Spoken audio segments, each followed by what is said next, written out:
오늘은 예수님의 비유 두 번째 시간입니다. 제목은 잃은 아들을 되찾은 아버지의 비유라고 정했고, 이건 제 마음대로 정한 건 아니고요. 개역 개정 성경에 적혀 있는 소제목이 이렇게 되어 있더라고요. 그걸 그대로 가져온 건데, 제가 몇십 년의 성경을 봤는데도 이거를 그냥 지나쳤더라고요. 이 비유의 말씀이 무엇을 말하고 있는지를 성경에서 이렇게 친절하고 정말 명확하게 적혀 있는데 그걸 이제야 발견을 했습니다. 사실 이 본문은 탕자의 비유라는 제목으로 더 친근한 말씀이죠. 교회 학교에서도 또 우리가 무슨 교회에서 행사를 할 때도 탕자의 비유라는 말을 많이 합니다.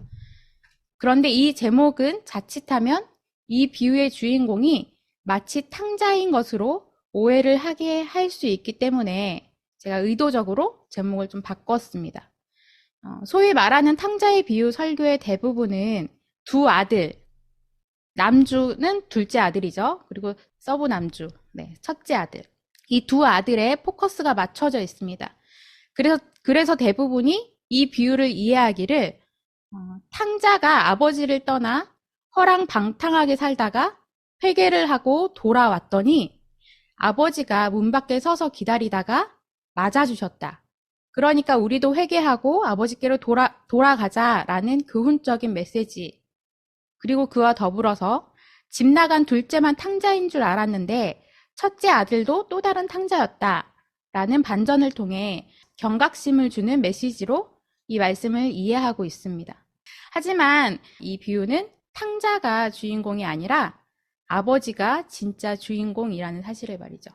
아버지가 집을 떠난 아들을 어떠한 사랑과 인내와 또 어떠한 기다림으로 받아주시는가에 초점이 있고, 더 나아가서 역사 속에 던져진 하나님의 백성된 자가 이 땅에서 어떻게 하나님을 인식하게 되고 또 하나님 아버지께서 어떻게 구원을 이루어 가시는지를 설명해 주고 있는 이야기입니다. 다시 말해 이 비유는 교훈이 아닌 복음을 말하고 있다는 것입니다. 오늘은 이 비유가 어떤 복음의 메시지를 담고 있는지에 대해 이제 차근차근 살펴보도록 하겠습니다. 우선 이 비유가 배경으로 삼고 있는 당시의 사회 문화적 배경에 대해서 살펴보겠습니다. 당시 유대 사회에서는 부모의 유산은 그 부모가 돌아가셨을 때 자식들에게 분배가 되었습니다. 요즘 우리 사회도 그렇잖아요. 이제 잘 사는 집들, 그런 대기업 회장님네, 이런 분들은 유언장을 작성을 해놓습니다. 변호사를 딱 세워놓고, 거기 이제 공인을 해서 봉해놓죠. 근데 그것이 그 회장님이 살아있을 때는 유효하지 않아요. 효력이 없잖아요. 근데 그분이 돌아가시면, 죽으면, 이제 그 유언장은 막강한 파워를 가진 것을 딱 등장을 합니다. 그러면서 이제 막 드라마가 재밌게 전개가 되잖아요. 이때도 마찬가지였어요. 부모의 유산은 그 부모가 돌아가셨을 때 비로소 자식들에게 분배가 되었다는 거예요. 혹 부모가 살아계셨을 때 유산 분배가 이루어졌다 하더라도 부모가 돌아가시기 전까지는 그 재산의 소유권도 처분권도 여전히 부모에게 있었다는 거예요. 내 거인 듯 내 거 아닌 거죠. 자식 입장에서는. 따라서 자식들은 부모가 돌아가셔야 비로소 그 재산의 처분권을 마음대로 행사할 수가 있었어요. 뿐만 아니라 그 당시 부모와 자식 간의 예의와 지켜야 할 규범은 지금보다 훨씬 더 엄격했습니다. 그래서 유대의 율법은 패역한 사람으로서 마땅히 해야 할 도리에 어긋나고 순리를 거슬러 불순함이란 뜻이죠. 이 패역한 자식에 대한 부모와 사회의 처벌을 이렇게까지 규정하고 있습니다. 되게 어마무시합니다. 신명기 21장 18에서 21절 우리 다 같이 읽을게요. 어떤 사람에게 아버지의 말이나 어머니의 말을 전혀 듣지 않고 반항만 하며 고집이 세어서 아무리 타일러도 듣지 않는 아들이 있거든. 그 부모는 그 아들을 붙잡아 그 성읍의 장로들이 있는 성문 위에 회관으로 데리고 가서 그 성읍의 장로들에게 우리의 아들이 반항만 하고 고집이 세어서 우리의 말을 전혀 듣지 않습니다. 방탕한 데다가 술만 마십니다. 하고 호소하십시오. 그러면 그 성읍의 모든 사람이 그를 돌로 쳐서 죽일 것입니다. 이렇게 하여서 당신들 가운데서 악을 뿌리 뽑아야 합니다. 그래야만 온 이스라엘이 그 일을 듣고 두려워할 것입니다. 후덜덜하지 않습니까? 만일 우리 부모님이 이 말씀을 문자 그대로 지켜 행했다라면, 우리나라에도 이런 뭐 관습이나 이런 법이 있었더라면 우리 중에 지금까지 살아있는 사람은, 생존에 있을 사람은 과연 몇 명이나 될까요? 저는 자신 없어요. 저는 어릴 적에 뭐 크게 막 이게 삐껴나가지는 않았는데 큰 덩이로 고집을 부린 적이 명확하게 있기 때문에 네, 저는 자신 없네요. 네. 유대인들은 부모, 특히 아버지에게 불순종하고 또 아버지의 마음을 아프게 한 자식들은 돌로 쳐서 죽여도 된다는 율법적 관습과 가부장적 사고에서 살고 있었습니다. 그런 사회 문화적 배경 속에서 살고 있던 그들에게 예수님이 둘째 아들의 이야기를 꺼내 드신 거예요. 이 비유의 청자 중 한 무리인 유대인들은 아마 이 비유에 등장하는 이 둘째 아들의 이야기를 들으면서 분노가 막 끌어올랐을 겁니다. 이런 쳐죽일 놈 이러면서. 그거보다 더 했겠죠. 막 끌어올랐을 겁니다. 철저한 가부장 중심의 사회 속에서 아버지가 아직 시퍼렇게 살아 계심에도 불구하고 감히 유산을 요구한 아들, 그리고 유산을 요구만 한 게 아니라 처분권까지 행사해서 그 받은 유산을 몽땅 다 팔고 정리하고 처분해서 이방 나라로 떠나버린 아들입니다. 당시에는 아버지가 살아계심에도 그 아버지의 유산을 처분하려 했던 자를 살인자와 같은 죄인으로 취급했었습니다. 그건 곧 이거랑 똑같은 거예요. 아버지가 빨리 죽어버렸으면 하는 마음에서밖에 나올 수 없는 그런 패역한 행위였다라는 거예요.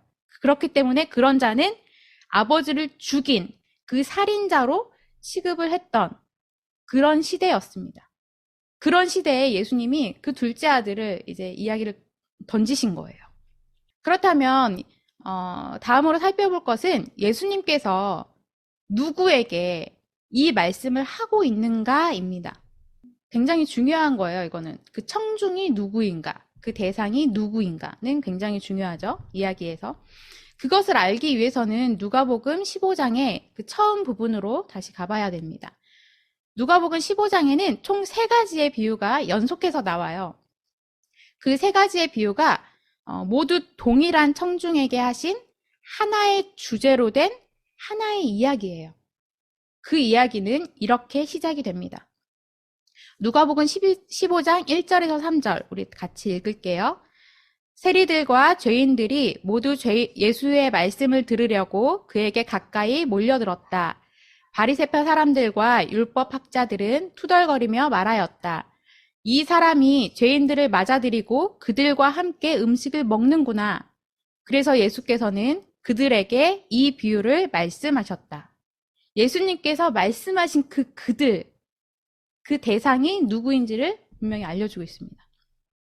두 부류의 사람들이 예수님의 말씀을 들으러 왔습니다. 세리와 죄인들, 그리고 바리새인과 율법학자. 저희에겐 좀 서기관이라는 말이 좀 익숙하죠. 바리새인과 서기관들. 그 당시 유대인들은 세리와 죄인들을 인간 취급도 하지 않았어요. 같이 식사를 하지 않는 것은 물론 같은 자리에 함께 하는 것조차도 용납할 수 없는 일이었어요. 그런데 예수님께서 그런 세리와 죄인들을 반가이 맞아주시고 또 함께 식사까지 하시는 거예요. 그때 그 모습을 본 바리새인과 서기관들이 투덜거리며 원망했습니다. 예수님께서 그들의 불평과 원망을 들으시고는 그들에게, 그 바리새인과 서기관들에게 비유로 말씀하시는데 이 3가지 비유를 연달아 이야기하신 거예요. 우리가 오늘 본문으로 다루는 비유는 그중 3번째 것이고요. 앞에 2가지 비유가 더 있습니다. 그 첫 번째가 잃은 양을 찾은 목자 비유, 2번째가 잃은 드라크마를 찾은 여인 비유입니다.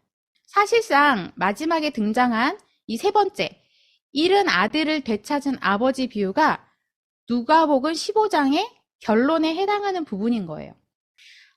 먼저 앞에 거 2가지를 보면 잃은 양을 찾은 목자 비유는 100마리의 양 중에서 한 마리를 잃어버린 목자가 나머지 99마리를 버려두고 그 잃어버린 한 마리를 찾으러 갔다가 찾아와서는 잔치를 베푼다는 이야기죠. 너무나 잘 알고 있죠. 우리 흠스 영상에도 나오잖아요. 양 봤다! 왜 이렇게 막 외치잖아요. 양 찾으러 가서. 그리고 두 번째 비유는 잃은 드라크마를 찾은 여인의 비유. 10드라크마를 가지고 있는 여인이 한 드라크마를 잃어버려 등불을 켜고 온 집을 쓸면서 그 한 드라크마를 찾고서는 친구와 이웃들까지 불러 모아 함께 기뻐한다는 내용입니다. 이해를 돕기 위해서 좀 설명을 덧붙이면 10개의 드라크마는 유대에서 결혼하는 여자의 혼수품 또는 그 남자 신랑이 선물하는 사랑의 징표였어요. 혼인의 징표인 거죠, 한마디로. 굉장히 중요한 거예요. 세메디라는 머리 장식으로 만들어지는 이 10개의 드라크마는 단순한 화폐 이상의 의미로 당시에는 도둑과 강도도 이 세메디를 훔쳐가는 경우가 없었다고 해요. 그 정도로 이거는 엄청난 상징적 의미를 갖고 있는 거예요. 이 10드라크마가 이렇게 주렁주렁 이렇게 달아 놓은 것 중에 하나가 빠진 거예요.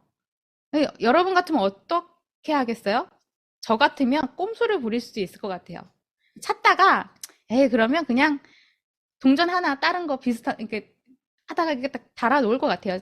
똑같은 거 찾아다가. 그러나 그것은, 앞에서도 말했듯이 결혼의 상징이기 때문에, 이 신부는 목숨을 걸고 찾을 수밖에 없는 거였어요. 내가 다른 걸로 대체하더라도 그것은 의미가 상실되어지는 거잖아요. 첫 번째 비유에서는 양 100마리 중 한 마리를 잃었다가 찾았습니다. 두 번째 비유에서는 10드라크마 중 한 드라크마를 잃었다가 찾았습니다. 또 세 번째 비유에서는 두 아들 중에서 한 아들을 잃었다가 다시 찾습니다. 여기서 주의 깊게 살펴볼 것은 두 가지예요. 숫자의 나열 방식. 100개 중 하나, 10개 중 하나, 2개 중 하나. 100개 중 하나는 1%예요. 10개 중 하나는 10%예요. 2개 중 하나는 몇 프로죠? 50%예요. 잃었다가 찾은 것이 무엇인지. 양, 드라크마, 아들. 짐승에서 신부의 혼수품, 결혼의 그 상징, 그리고 사람, 아들. 갈수록 어떻게 되죠? 점점 그 가치의 정도가 커지고 있죠. 예수님은 양 100마리 중 하나를 잃었다가 다시 찾아도, 그리고 신부에게 귀중한 혼수품인 10드라크마 중에 하나를 잃었다가 다시 찾아도 친구와 이웃을 불러다가 막 동네 잔치를 할 정도로 그렇게 기쁜데 자신의 목숨보다 더 사랑하는 두 아들 중 하나를 잃었다가 다시 찾았을 때 그 아버지가 느끼는 기쁨이 얼마나 크겠는가를 점층적으로 설명하고 계신 거예요.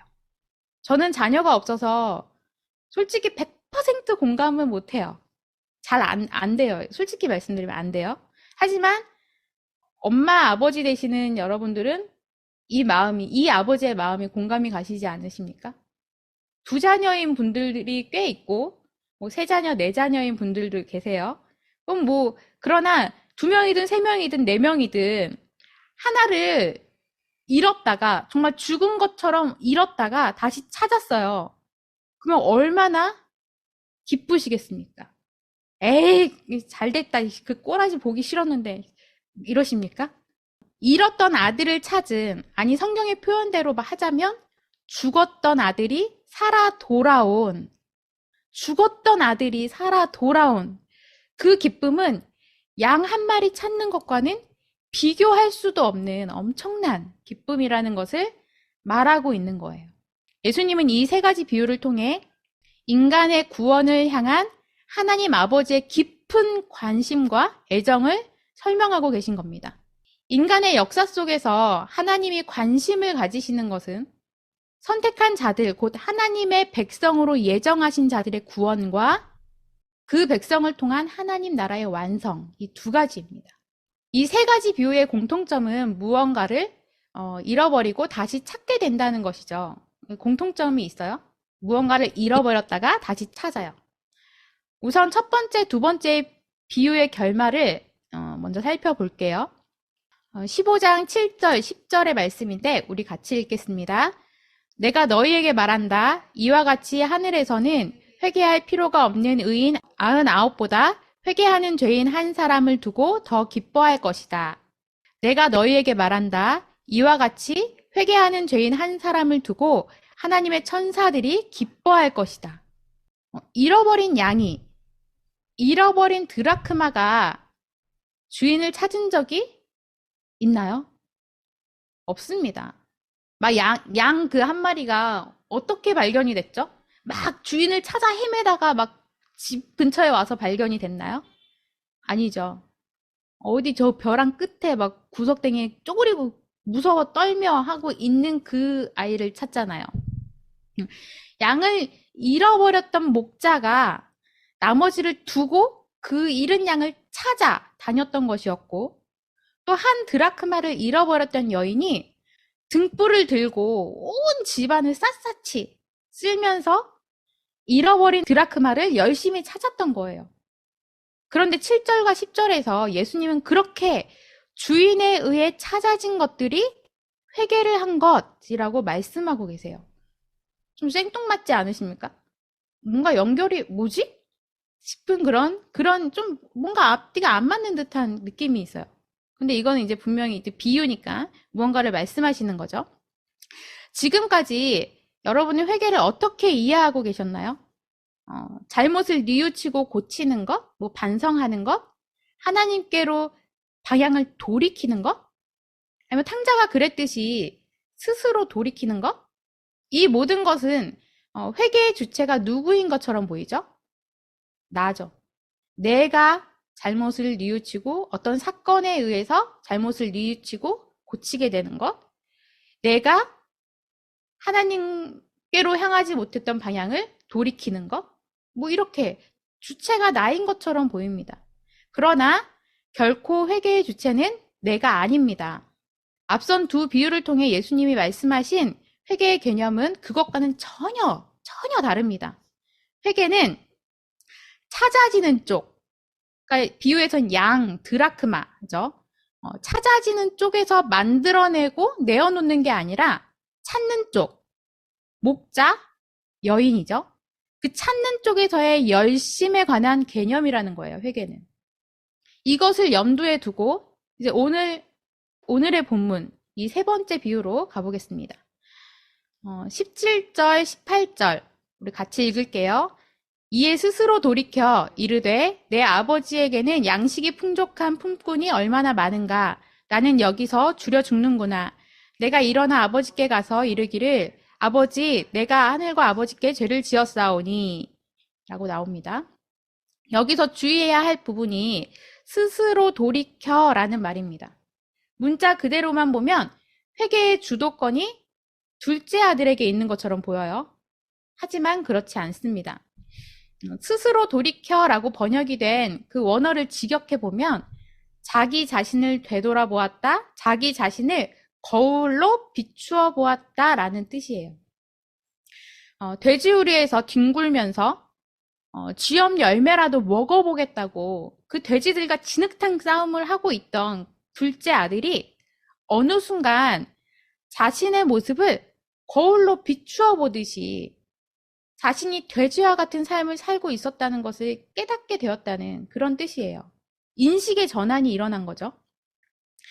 새번역 성경에서는 이렇게 번역을 하고 있어요. 그제서야 그는 제정신이 들어서, 스스로 돌이켜를 제정신이 들어서라고 번역을 하고 있습니다. 둘째 아들이 그렇게 깨닫게 된 것, 인식의 전환이 일어나게 된 것은 그가 스스로 깨우친 것이 결코 아니었어요. 누군가가 개입하여 그에게 깨닫게 하신 겁니다. 이것은 앞서 살펴본 두 개의 비유의 결론에 나타난 그 원리를 적용을 해보면 알 수가 있습니다. 누가복음 15장의 세 비유는 동일한 주제로 된 하나의 이야기라고 앞서 말했죠. 목자가 잃은 양을 찾았듯이 또 여인이 잃어버린 드라크마를 찾았듯이 아버지가 잃은 아들을 찾으신 거예요. 이처럼 하나님의 자녀가 자신의 죄인됨을 자각하게 되는 유일한 길은 하나님 아버지의 불가항력적인 은혜에 의해서입니다. 불가항력적, 사람의 힘으로는 저항할 수 없는 힘, 거부할 수 없는 힘입니다. 하나님의 자녀가 자신의 죄인됨을 자각하게 되는 유일한 길, 하나님 아버지의 불가항력적인 은혜. 돼지 우리 속에서 돼지된, 다른 말로 먼지된, 죽은 흙된, 똥된, 다 다른 걸 또 대입을 해보세요. 근데 그런 자신의 모습을 올바로 인식하고 자각하게 된 둘째 아들에게 어떤 일이 일어난 거죠? 찾아짐의 사건이 일어난 것입니다. 찾아짐의 사건.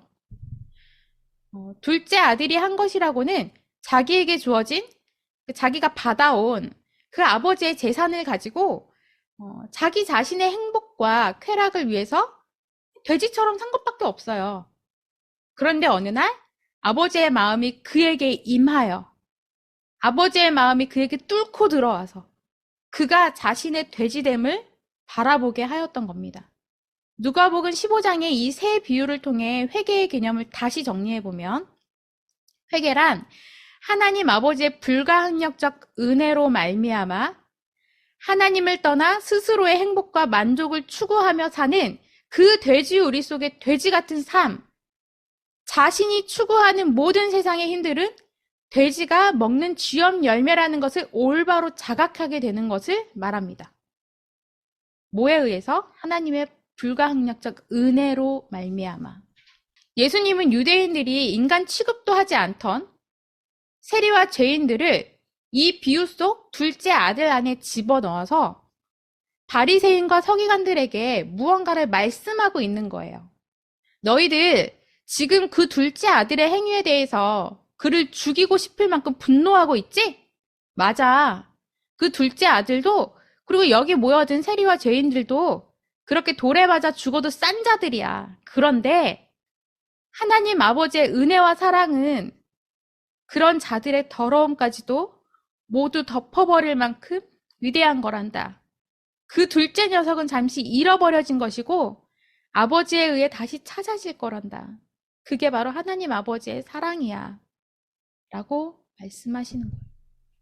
예수님은 단순히 회개하면 하나님께서 다 용서해 주신다라는 그런 교훈을 말씀하신 게 아니라 하나님 아버지가 어떤 분이신지, 또 하나님 아버지의 은혜와 사랑이 얼마나 크고 위대한지에 대해서 알려주고 계신 것입니다. 잃은 아들을 되찾은 아버지 비유 속에 숨겨진 복음은 무엇인지 이제 살펴볼게요.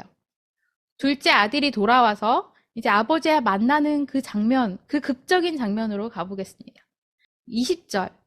그는 일어나서 아버지에게로 갔다. 그가 아직도 먼 거리에 있는데 그의 아버지가 그를 보고 측은히 여겨서 달려가 그의 목을 껴안고 입을 맞추었다. 둘째 아들이 자신의 그 실존을 처절하게 깨달은 뒤에 돌에 맞아 죽을 각오를 하고 아버지께로 돌아갑니다. 그런데 아버지가 문 밖에서 그 아들을 기다리고 계시다가 거리가 아직 먼데도 뛰어나가 그 아들을 맞이합니다. 당시 유대 사회에서는 어른이 뛰는 것은 경박스럽고 천박한 일로 간주되었어요. 이는 조선시대의 양반들의 모습과도 비슷하죠. 양반은 비가 와도 뛰지 않는다. 양반은 불이 나도 뛰지 않는다라는 말이 있어요.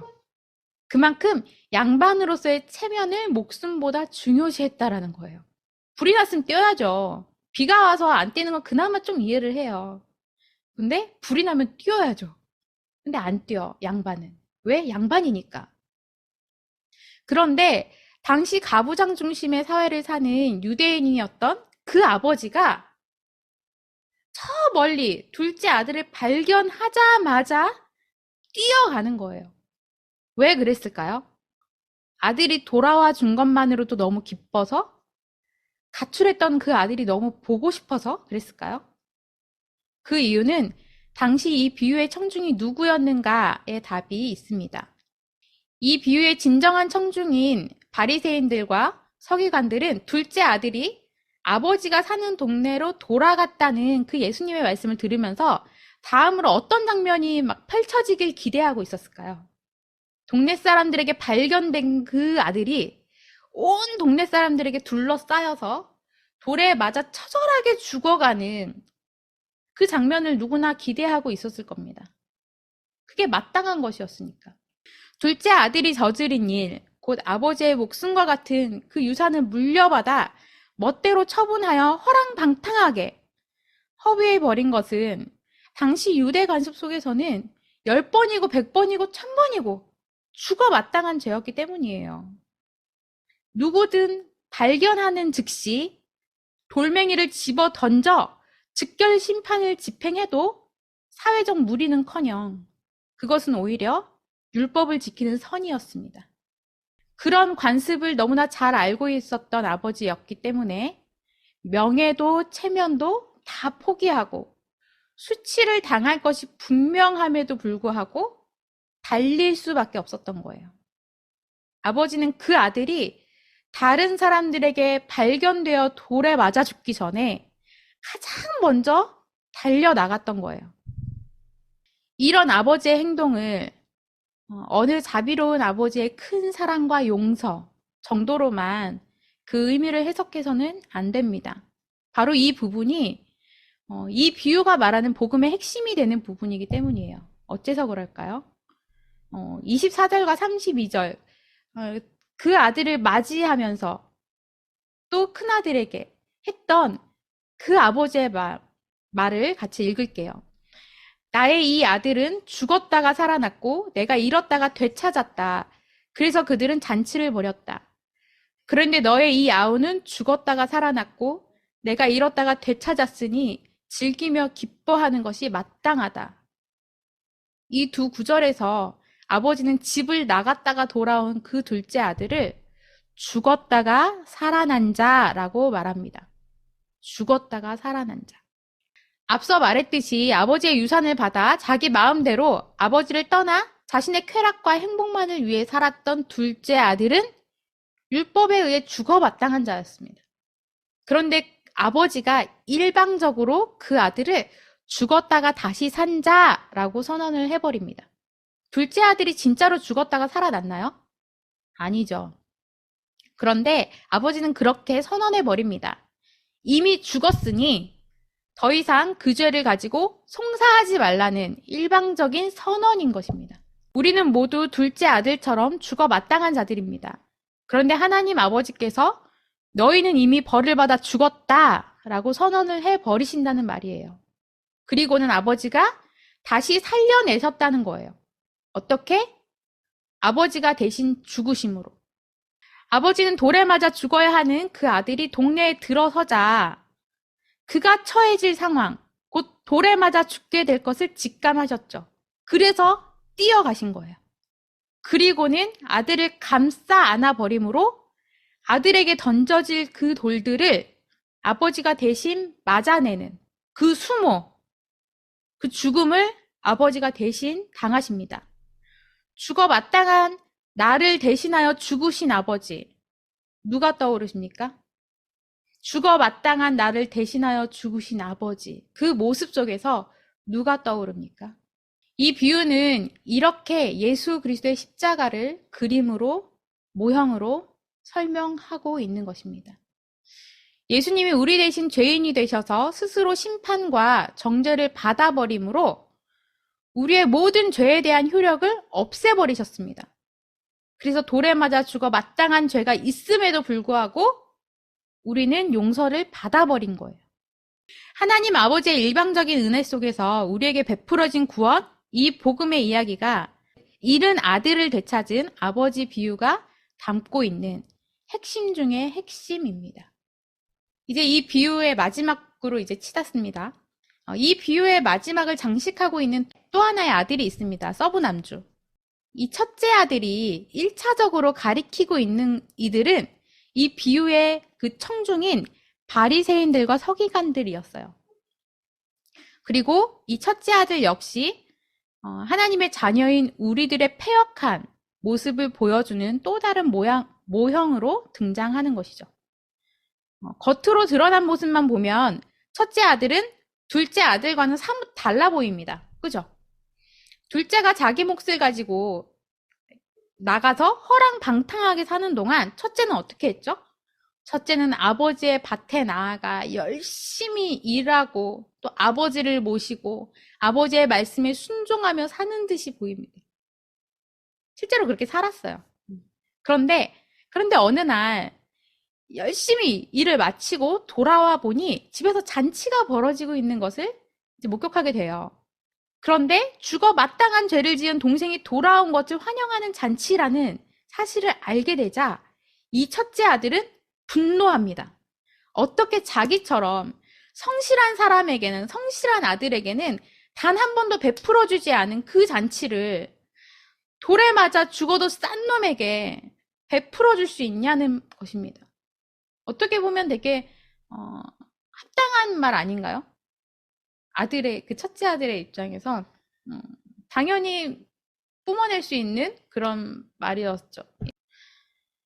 28절에서 30절 같이 읽을게요. 큰 아들은 화가 나서 집으로 들어가려고 하지 않았다. 아버지가 나와서 그를 달랬다. 그러나 그는 아버지에게 대답하였다. 나는 이렇게 여러 해를 두고 아버지를 섬기고 있고 아버지의 명령을 한 번도 어긴 일이 없는데 나에게는 친구들과 함께 즐기라고 염소 새끼 한 마리도 주신 일이 없습니다. 그런데 창녀들과 어울려서 아버지의 재산을 다 삼켜버린 이 아들이 오니까 그를 위해서는 살찐 송아지를 잡으셨습니다. 어떻게 이러실 수 있습니까? 하는 거예요. 화를 내고 분노하는 거예요. 첫째 아들이 화가 나서 집에 들어오지 않자 참 이 아버지 참 애달픕니다. 그 아버지는 둘째 아들을 맞이하실 때와 똑같이 또 문 밖으로 나오십니다. 그리고는 그 큰 아들에게 잔치 자리로 들어오라고 권하십니다. 첫째 아들이 자기 동생을 환대하는 그 아버지께 화를 내며 대들었던 것은 사실은 자기도 동생처럼 하고 싶었다는 말과 같은 거예요. 속으로는 동생처럼 자기 몫을 받아 챙겨서 내 멋대로 살고 싶지만 아버지가 살아계실 때 유산을 받으면 원래 자기 몫을 온전히 못 받게 되거든요. 더 많이 받기 위해서 이를 악물고 버티고 있었던 거예요. 더 많은 수익을 얻기 위해서 이를 악물고 참고 있었던 거예요. 다시 말해 첫째 아들이 아버지를 섬겼던 것은 아버지를 사랑하고 그 아버지의 마음을 알아서 아버지의 뜻에 기꺼이 순종했던 것이 아니라 아버지가 가진 것을 더 많이 얻어내기 위한 위장술이었던 거예요. 그렇게 착한 모습으로 위장된 그 삶을 살던 첫째 아들은 결국 동네 사람들과 가족들 앞에서 아버지를 심하게 모독하는 행위를 저지르고 맙니다. 둘째 아들이 돼지우리 가운데서 폭로당했듯이 첫째 아들도 그 자리에서 폭로당하고 만 거예요. 둘째가 아버지의 재산을 가지고 나가 전부 탕진해버린 일이나 첫째가 사람들 앞에서 잔치를 베푼 아버지의 그 기쁨에 동참하지 못하고 아버지를 모욕하고 아버지께 원망과 불평을 늘어놓는 것은 하나님 아버지의 관점에서는 동일한 죄일 뿐이에요. 자신의 애씀과 노력으로 의를 쟁취하려 했던 그 바리새인들과 서기관들이나 변명의 여지조차 없는 세리와 죄인들이나 하나님 앞에서는 전문 용어 도낀 객낀이라는 거죠. 여기서 이제 또 한 명의 탕자를 소개하려고 합니다. 역사 속 또 한 명의 잃어버렸다가 살아 돌아온 탕자. 우리는 하나님의 자녀입니다. 그런데 잃어버렸다가 되찾은 자녀입니다. 잃어버렸다는 것은 처음에는 소유한 적이 있었다는 것을 전제로 하는 말이죠. 내가 가지고 있었기 때문에 잃어버릴 수도 있는 거잖아요. 우리는 하나님의 백성으로 창세전에 택함을 받고 또 묵시 속에서 하나님 나라의 백성으로 이미 완성이 된 자들입니다. 그런데 하나님께서 우리를 잠시 이방 나라, 곧 역사 속으로 보내신 거예요. 하나님이 스스로 잃어버림을 자처하신 거예요. 왜 그러셨을까요? 잃어버린 바 된 자의 삶이 돼지우리 속에서 쥐업 열매를 먹기 위해 다투는 그 처절한 삶이라는 것을 깨달아 두 번 다시는 아버지를 떠나지 않게 하시기 위해, 그리고 아버지 없이는 아무것도 아닌 존재임을 인식하고 당장이라도 지옥에 던져 넣으셔도 뭐라 항변할 수 없는 그런 처지인 나의 실존을 깨닫게 하시려고. 그런데 그런 지경의 나를 아무 대가 없이 자녀로 삼으시고 신부의 자리에 앉히신 그 엄청난 은혜, 그 엄청난 사랑을 깨닫게 하시기 위해 잠시 역사 속에 나를 잃어버린 탕자로 두신 것입니다. 이제 말씀을 정리하겠습니다.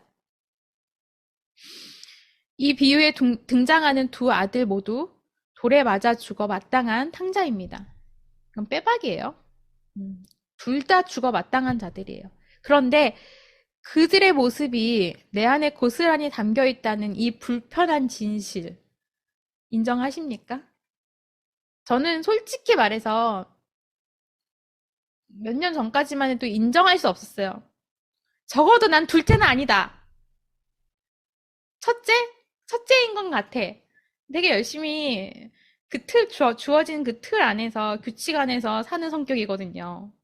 학창 시절에도 막 삐뚤어지지 않고 그냥 그 정도로만 살아내는 그런 아이였거든요. 착한 아이였죠. 그렇기 때문에 나는 당당하게 외쳤었어요. 난 둘째는 아니야! 그래서 뭐 상대적 의의를 취했었죠. 나는 조금은 괜찮은 애야. 뭐 이렇게. 근데 아니죠. 그들의 모습이 내 안에 고스란히 담겨 있다를 인정할 수밖에 없었습니다. 복음을 알고. 때로는 둘째와 같이 허랑방탕하여 마치 아버지와 멀리 떨어져 있는 것처럼 나 스스로 왕이 된 삶, 내 스스로 인생의 주체가 된 그 삶을 살고, 또 때로는 첫째와 같이 사람들과 하나님께 인정받기 위해 열심과 노력으로 스스로 자기 의를 쌓는 모습으로 살아내는, 내가 바로 그 탕자들이라는 사실을 삶 가운데서 끊임없이 폭로당함을 경험을 합니다. 하지만 역설적이게도 그 폭로당함 그 자체가 은혜임을 또한 고백하게 됩니다. 돌에 죽어 마땅한 당장에라도 지옥에 쳐 넣어 버린다 해도 하나님이 진짜 당장에 이 나를, 성유경이라는 존재를 당장에 지옥에 쳐 넣어 버리신다 해도 단 한마디도 항변할 수 없는 존재입니다. 그런 존재임에도 나를 끌어안으시며 나 대신 온갖 수치를 당하시고 또 나를 대신해 죽으신 예수로 말미암아 죽었다가 산 자 되었음을 다시 한번 인식하기를 원합니다. 우리가 그런 존재예요. 오늘도 여전히 돼지우리 가운데 뒹굴고 있어서 참으로 면목 없지만 불가항력적으로 뚫고 들어오시는 그 아버지의 그 은혜를 오롯이 온전하게 붙드는 자로 살기를 갈망하면서 주님이 내 안에 뚫고 들어오신 그 은혜로 말미암아 나는 죽고 예수로 사는 그 삶을 깊이 경험하기를 원합니다.